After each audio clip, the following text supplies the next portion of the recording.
Hi, I'm Elora. My family disowned me over a lie, one they never apologized for. Years later, after I built a life without them, they came knocking, asking for a seat at the table they once flipped. They erased me from photos, blocked calls from my brother, even tried to take my kids. Why does it take losing you for them to remember your name? Before we dive in, have you ever been cut off by your own family, only to have them circle back like nothing happened? Where are you watching from tonight? What time is it where you are? Drop a if you've ever felt invisible in your own home. And don't forget to subscribe for more stories that feel like yours.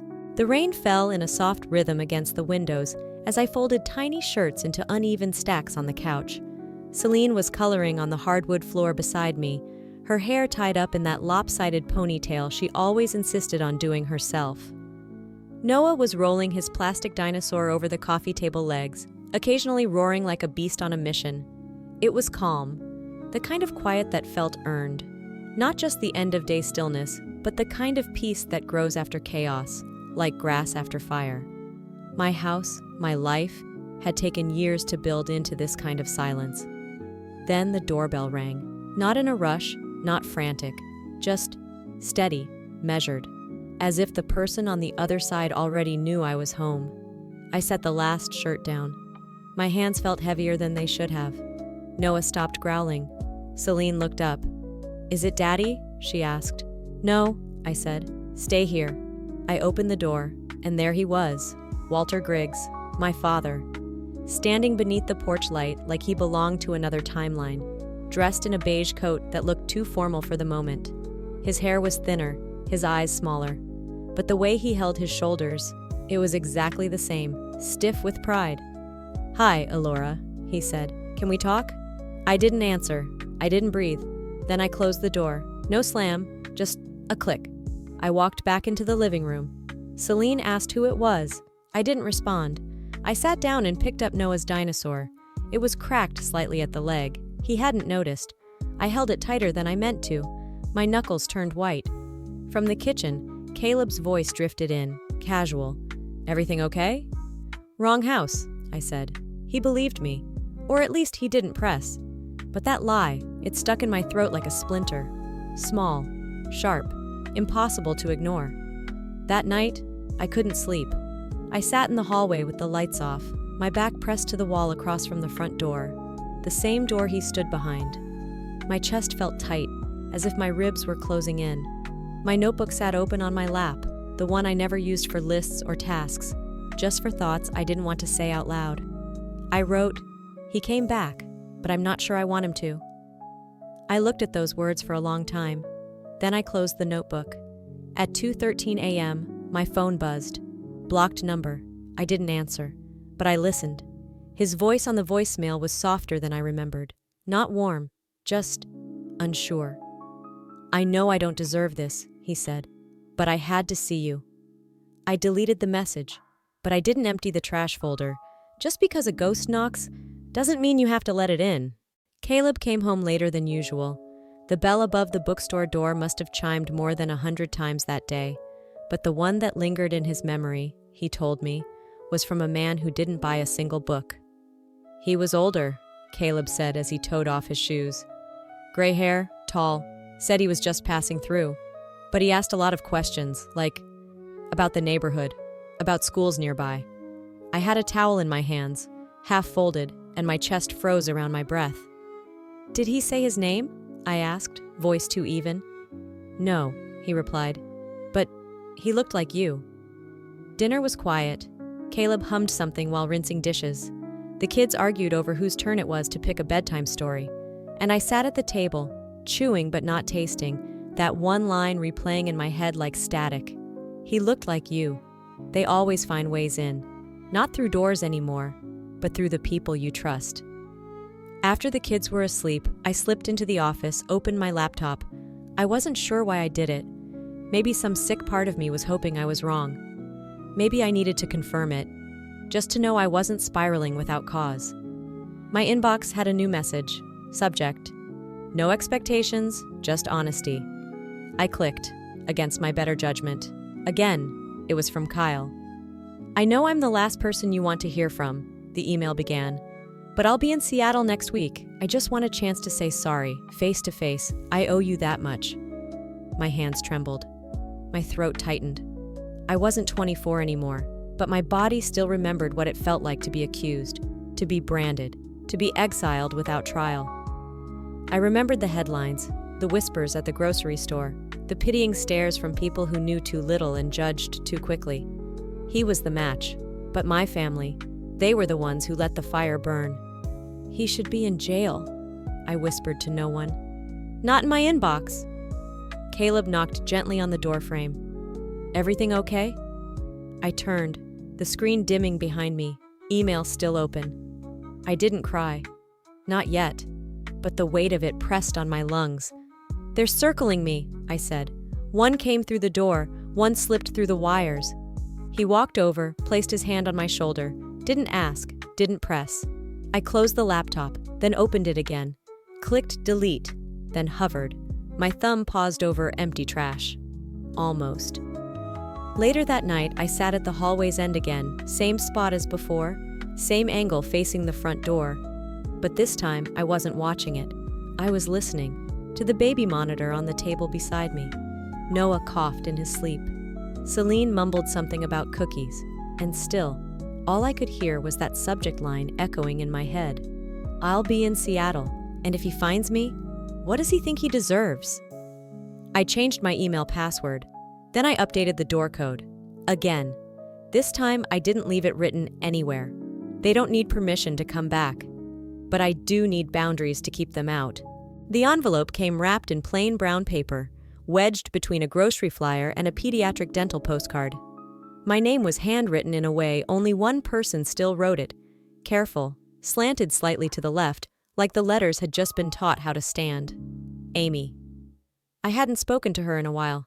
We'd kept the kind of distance that doesn't mean absence, just peace. She'd known when to step away, and apparently, when to reach in again. Inside was a soft-bound printout, pages pressed and numbered. I knew what it was before I even touched the first line. My journal, from Harrisburg. From the year everything burned and I had no water left in me to stop it. I sat at the kitchen table while the kids played hide and seek with no intention of hiding. Their giggles echoed down the hallway as I flipped the first few pages. The ink was faded from the scan, but the words were loud.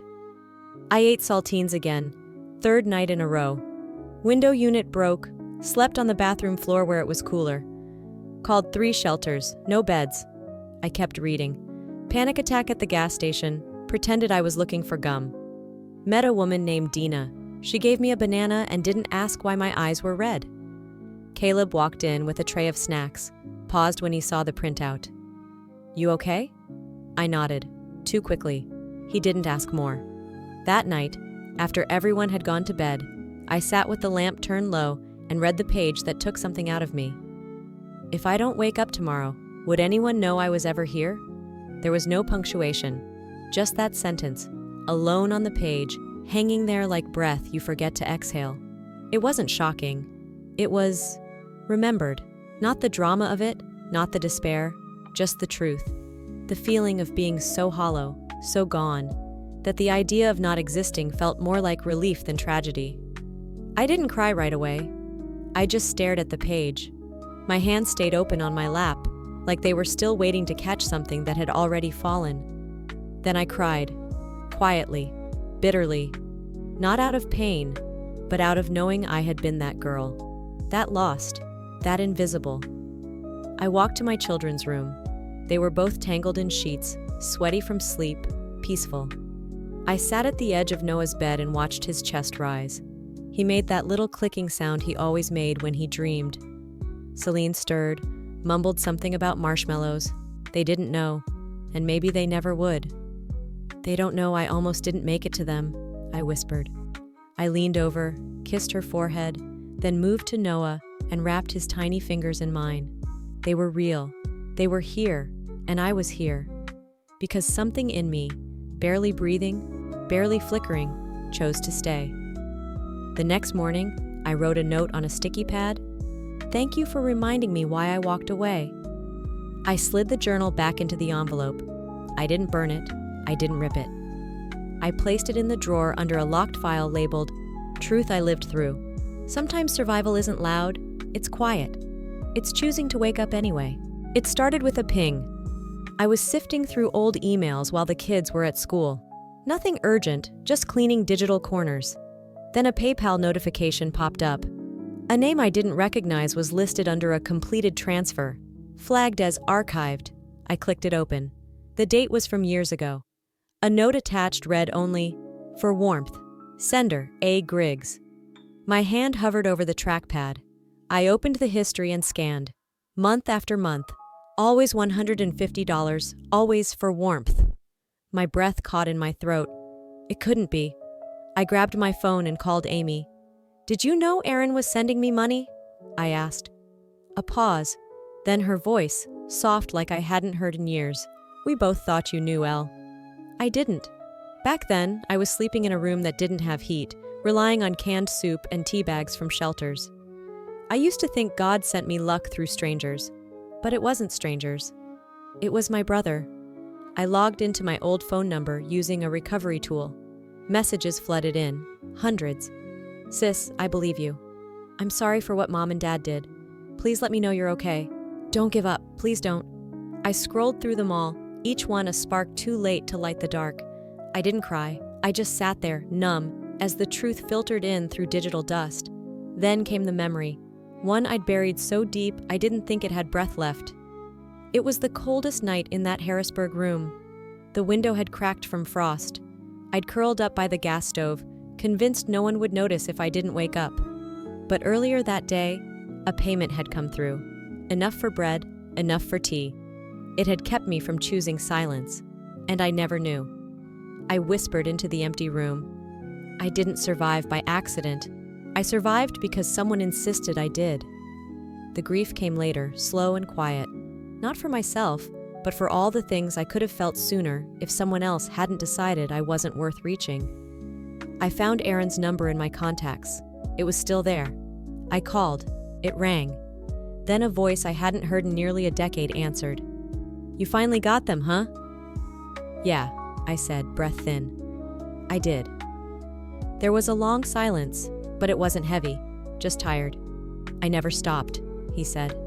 And through tears I didn't try to hide, I whispered, "I didn't either. I just didn't know you were still there." Some things never reached me because someone else made sure they didn't. But the ones that did kept me alive. My mother used to say she screened my calls for my own good. Back then, I thought it was her way of protecting me, from my anxiety, from bad influences, from things she couldn't control. Now, I see it differently. It wasn't protection, it was filtering, control, keeping her version of me clean and quiet. That thought returned the moment I saw a notification on my shared iCloud contact list. A name had been added, Kyle Mathers. I stared at it long enough for the light on my phone to dim. When I tapped to unlock it again, it was still there, synced from her contact backup. She hadn't changed her habits. She was still curating my reality, still letting the poison in. My stomach curled in on itself. I opened our old text thread buried under silence, and there it was. A string of green messages on her side. Check-ins, links, a saved voicemail. I clicked it. "You can't punish him forever," her voice said. "People make mistakes, but he still cares. We all do."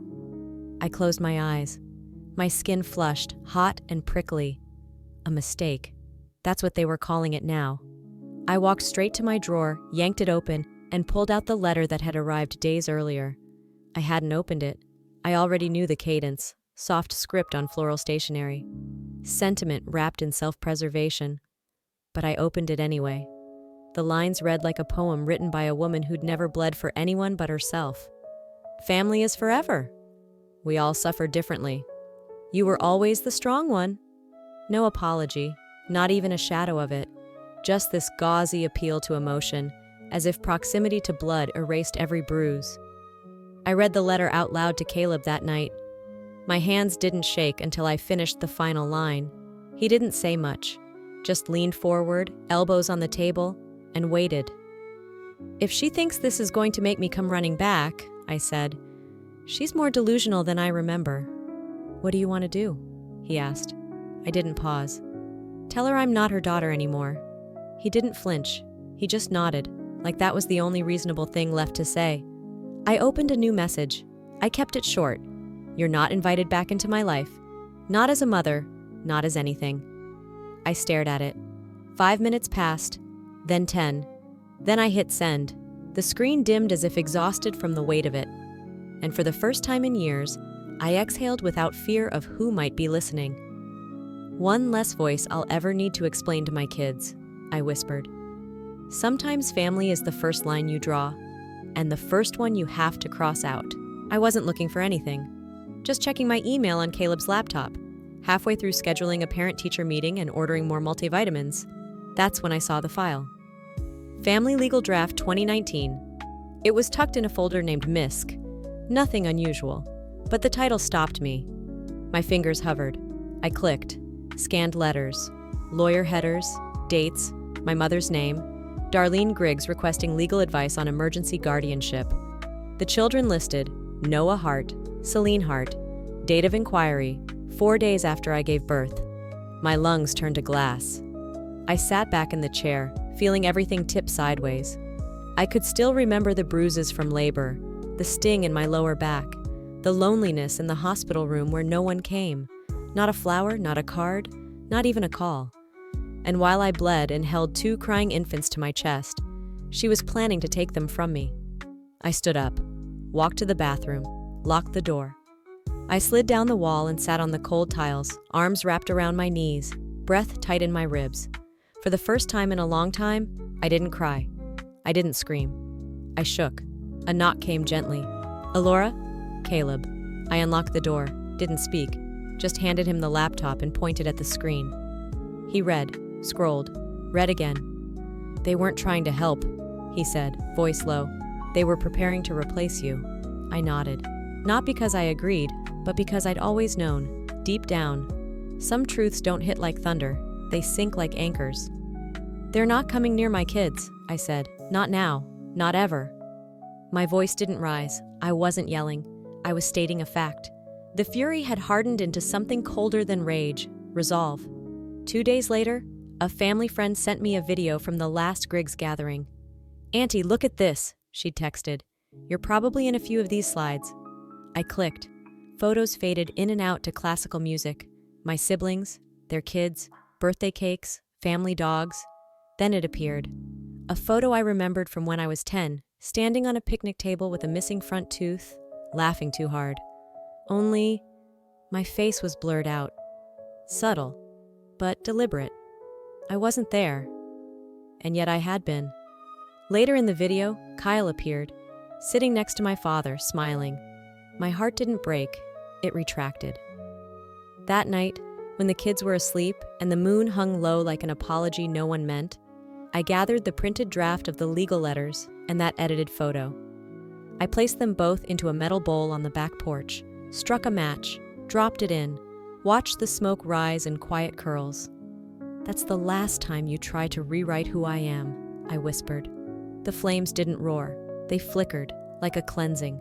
"You can erase me from your slideshows, but you will never erase me from my children's lives." The video wasn't long, just under 4 minutes, set to a soft piano version of Somewhere Over the Rainbow. It came from a cousin I hadn't spoken to in years. No subject line, no note, just a link and a smiley face. A Griggs family reunion slideshow. I wasn't expecting to be in it. I wasn't expecting to feel much at all. But I clicked. There I was, blurry. A photo from when I was 9, standing next to my dad at the lake. Except this time, my face had been softened, smudged, dulled out. Not by age or photo quality, but by choice. Everyone else was clear. Even Kyle, in later frames, was sharp. I stared at the screen, frozen. They needed me gone so badly. They deleted me even from memory. The next morning, Noah stabbed at his cereal with a spoon far too big for his bowl. Celine leaned over the counter, hair still damp from her shower. "Mom?" Noah asked suddenly. "Do I have grandparents?" I blinked. The question hit me in the gut. Not because it was unexpected, but because I hadn't prepared my answer. Celine chimed in, as she always did. "Everyone at school talks about theirs. One girl said her grandpa lets her eat marshmallows for breakfast. I poured milk into an already full bowl. It overflowed onto the table, and I didn't even flinch. Caleb stepped in, calm as always. "You do," he said gently, "but not everyone chooses to be family." I swallowed hard, words lodged behind a dam I couldn't break. "And not everyone chooses to be forgotten," I whispered. That evening, I found Celine drawing on the floor of her room. Crayons scattered, her focus intense. "Want to see something?" she asked. She held up the paper. It was a picture of us, our little family, Mommy, Daddy, Noah, and Celine. Above us were 2 gray clouds with frowns. "These are the people who don't like you, Mommy," she said matter-of-factly. "Maybe you weren't nice?" I sat down slowly beside her, my heart heavier than any cloud she could have drawn. Even children need to explain what they can't understand. "Even good people can be left behind," I said softly, "and even bad people can smile in photos." She nodded. Like that made sense. Later, I walked into my room, pulled open the drawer that hadn't seen light in months. Inside, a photo of Walter and Darlene, smiling, arms around my shoulders. For the first time, I didn't see my parents. I saw 2 people who chose to lose me. I spent years grieving a family who never grieved me. That night, I sat on the porch swing with Noah and Celine curled beside me. "You've asked about your grandparents," I began. Their eyes turned up to meet mine. They didn't speak, just listened. "I'll tell you everything, but not all at once," I said. "You deserve truth in doses, not in wounds." Noah nodded like he understood. Celine rested her head on my shoulder. "I will never let what hurt me touch you," I promised. "When your children ask who abandoned you, it's not enough to say they're gone. You have to show them you stayed." The envelope was cream-colored and thick, like the ones used for wedding invitations. My name was printed in neat block letters, and for a second, I wondered if it was another letter from the school or a holiday card arriving too early. But when I turned it over and saw my father's return address, my stomach folded in on itself. Inside, a typed draft of his updated will, and a handwritten note. "Elora, if you allow me 10 minutes to meet the children, you will be added to the estate. No expectations beyond that. I hope you'll consider this. Walter." I sat very still.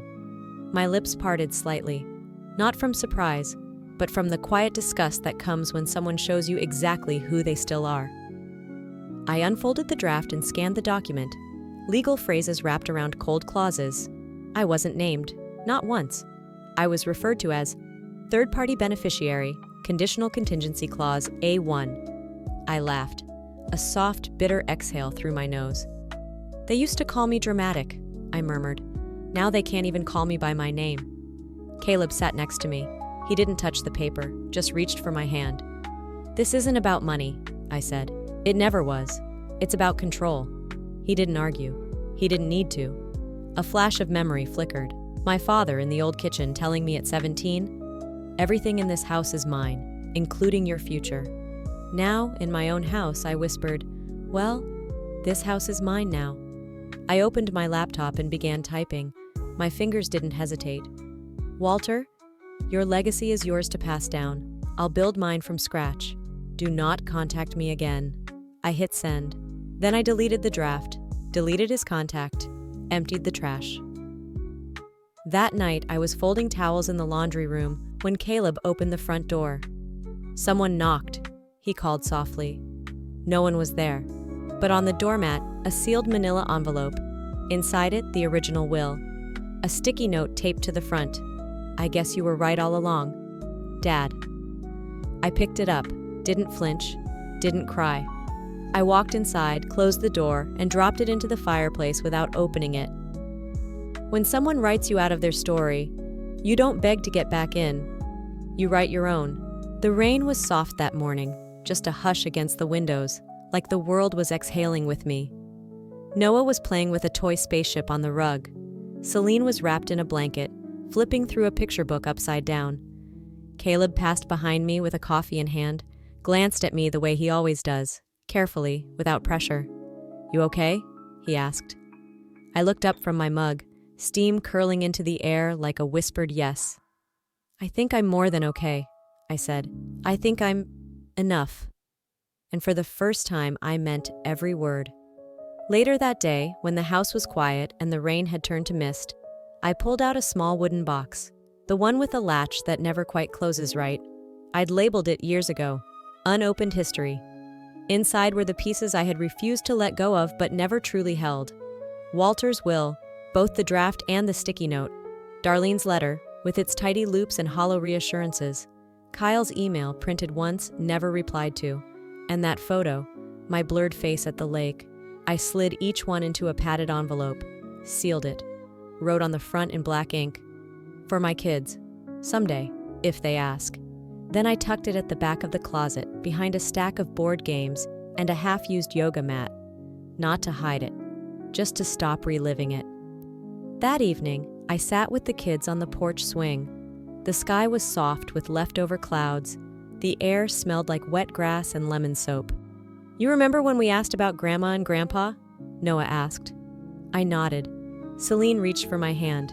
"You said you'd tell us one day." "I did," I said. "And I will, in pieces, because the truth deserves to be told in full, but it shouldn't hurt when it lands." They leaned into me, warm and trusting. "They deserve love," I whispered, "not from people who demand it, but from those who honor it." Noah squeezed my fingers. Celine smiled, her missing tooth showing. "You're my favorite grown-up," she said. I smiled back. "That's all I need." Later, after they'd gone to bed, I opened my journal. Not the old one from Harrisburg, a newer one, leather-bound, smooth. The one I write in now when I want to remind myself of who I am, not who I used to be. I wrote one page, just one. "I'm proud of you, not for surviving, but for choosing not to repeat what hurt you." I folded it, slid it into the back pocket of the journal, and closed the cover with a soft click, like a door that doesn't slam, just shuts. The next morning, I planted a hydrangea in the backyard with the kids. The earth was damp and willing. We placed a flat stone at its base, etched in thick black marker. "Growth happens here."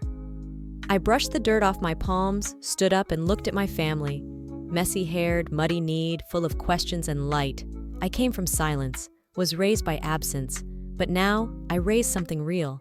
They left, I stayed, and still, I bloomed. Sometimes healing doesn't look like a grand gesture. It looks like boundaries, like silence that protects instead of punishes, like choosing peace, not just for yourself, but for the people you're raising. If this story has taught me anything, it's that we don't need to carry what was never ours to begin with.